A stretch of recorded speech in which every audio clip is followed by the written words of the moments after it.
మత్తయి 5వ అధ్యాయం. ఆయన ఆ జన సమూహంలోని చూసి కొండెక్కి కూర్చుండగా ఆయన శిష్యులు ఆయన ఎదుగు వచ్చిరి. అప్పుడు ఆయన నోరు తెరిచి ఇలా బోధింపసాగాను. ఆత్మవిషయమై తీర్లైన వారు ధన్యులు, పరలోక రాజ్యం వారిది. దుఃఖపడు వారు ధన్యులు, వారు ఓదార్చబడుదురు. సాత్వికులు ధన్యులు, వారు భూలోకమును స్వతంత్రించుకొందురు. నీతి నిమిత్తము నీతి కొరకు ఆకలి దప్పులు గల వారు ధన్యులు, వారు తృప్తిపరచబడుదురు. కనికరము గల వారు ధన్యులు, వారు కనికరము పొందుదురు. హృదయశుద్ధి గల వారు ధన్యులు, వారు దేవుని చూచెదరు. సమాధానపరచు వారు ధన్యులు, వారు దేవుని కుమారులు అనబడుదురు. నీతి నిమిత్తము హింసింపబడు వారు ధన్యులు, పరలోక రాజ్యం వారిది. నా నిమిత్తము జనులు మిమ్మల్ని నిందించి హింసించి మీ మీద అబద్ధముగా చెడ్డమాట నెల పలుకున్నప్పుడు మీరు ధన్యులు. సంతోషించి ఆనందించుడి, పరలోకమందు మీ ఫలము అధికమగును. ఈలాగున వారు మీకు పూర్వమందుండిన ప్రవక్తలను హింసించిరి. మీరు లోకమునకు ఉప్పై ఉన్నారు. ఉప్పు నిస్సారమైతే అది దేని వలన సారం పొందును? అది బయట పారవేయబడి మనుషుల చేత త్రొక్కబడుటకే గాని దేనికి పనికిరాదు. మీరు లోకమునకు వెలుగై ఉన్నారు. కొండ మీద రెండు పట్టణము మరుగై ఉండనేరదు. మనుషులు దీపము వెలిగించుకొచ్చు కింద పెట్టరు గాని అది ఇంటి నుండి వారందరికీ వెలిగించుటకై దీప స్తంభము మీదనే పెట్టుదురు. మనుషులు మీ సత్క్రియలను చూచి పరలోకమందున్న మీ తండ్రిని మహిమపరచినట్లు వారి ఎదుట మీ వెలుగు ప్రకాశింపనీయుడి. ధర్మశాస్త్రములనైనను ప్రవక్తల వచనములనైనను కొట్టివేయవచ్చునని తలంచవద్దు. నెరవేర్చుటకే గాని కొట్టివేయటం నేను రాలేదు. ఆకాశములు భూమియు గతించిపోయినే కానీ ధర్మశాస్త్రం అంతయు నెరవేరు వరకు దాని నుండి ఒక్కడైనను తప్పిపోదని నిశ్చయంగా నీతో చెప్పుచున్నాను. కాబట్టి ఆజ్ఞలలో మిగులు అల్పమైన ఒక దానినైనను మీరి మనుషులకు అలాగున బోధించు వాడెవడో వాడు పరలోక రాజ్యంలో మిగులు అల్పుడనబడును. అయితే వాటిని గైకొని బోధించు వాడెవడో వాడు పరలోక రాజ్యంలో గొప్పవాడు అనబడును.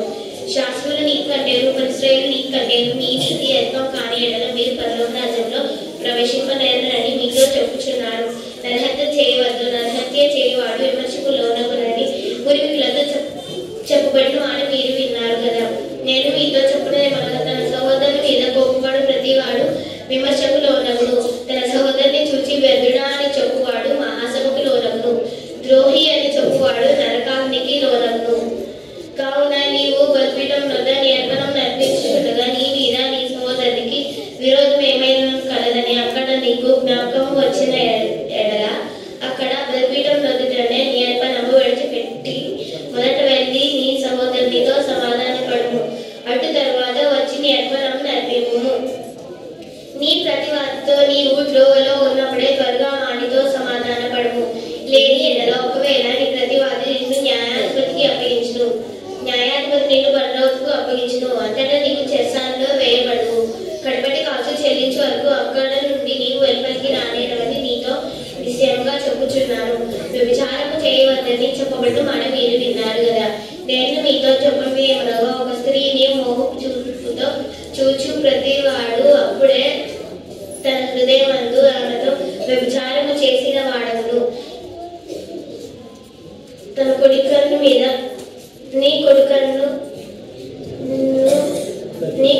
నిన్ను అభ్యంతరపరచనేడలా దాన్ని పెరిగి నీ యొద్ద నుండి పారవేయము.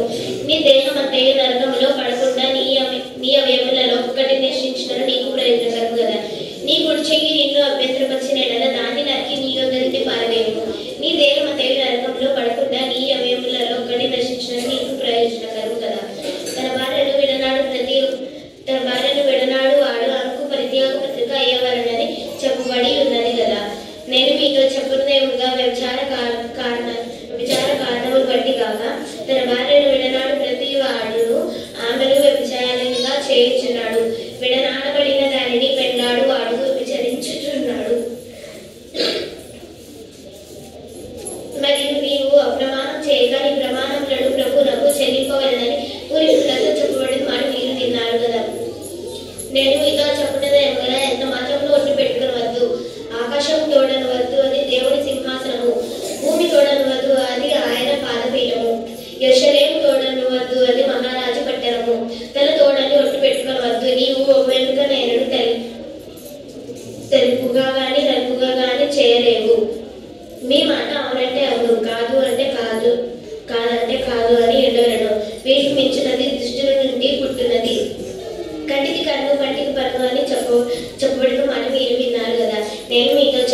ఏమనగా దుష్టుని ఎదిరింపక నీ కుడి చెంప మీద కొట్టువాని వైపునకు ఎడమ చెంప కూడా త్రిప్పుము.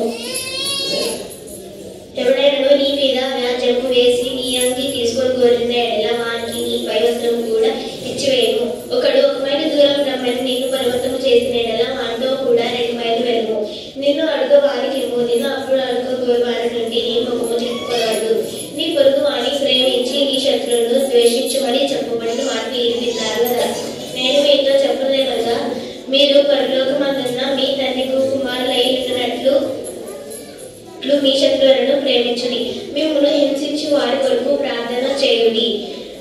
ఆయన చెడ్డవారి మీదను మంచివారి మీదను తన సూర్యుని ఉదయింపజేసి నీతిమంతుల మీదను అనీతిమంతుల మీదను వర్షం కురిపించుచున్నాడు. మీరు మిమ్మల్ని ప్రేమించు వారిని ప్రేమించిన ఎడల మీకేమి ఫలం కలుగును? సుకర్ణులను అలాగూ చేయించున్నారు కదా. మీ సోదరులకు మాత్రము వందనము చేసిన ఎడల మీరు ఎక్కువ చేయించున్నదేమి?